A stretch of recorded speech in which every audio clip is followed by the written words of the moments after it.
Bentahan ng bulaklak sa Kalasyaw at Mangaldan bukas 24 oras ngayong Valentine's Day. Para sa detalye, panoorin sa ulat ni Idol Denise Brillante. Pinili ng ilang 0.7 IFM Report.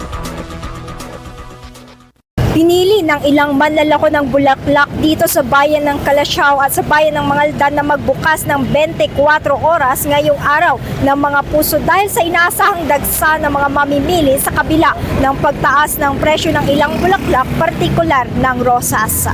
Ayon sa mga manlalako, mula pa sa Baguio City ang kanilang supply ng bulaklak dahil umano sa malamig na panahon doon at mataas na ding man tuwing Valentine's Day, tumaas ang presyo ng rosas na ngayon ay nasa 150 piso kada piraso. Samantalang, sunflower naman ay nagkakalaga ng 100 piso bawat stem. Si Aling Cristina na may flower shop sa Dagupan City ay pansamantalang pumwesto sa gilid ng kalsada sa Kalasyaw simula pa noong Pebrero 11. Aniya, 24 oras silang nagbukas upang mapalakas ang bentahan ngayong peak season. 24 hours na kami dito, hindi na kami nag-close. Kaya yung mga iba kasi, minsan madaling araw, pumunta na sila rito, nagpapa-reserve.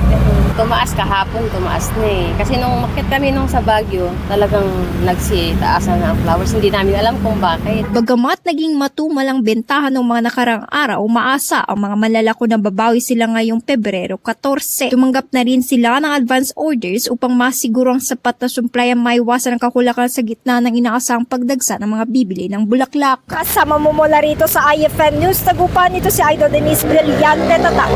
IFM. IFM News. IFM News. IFM News.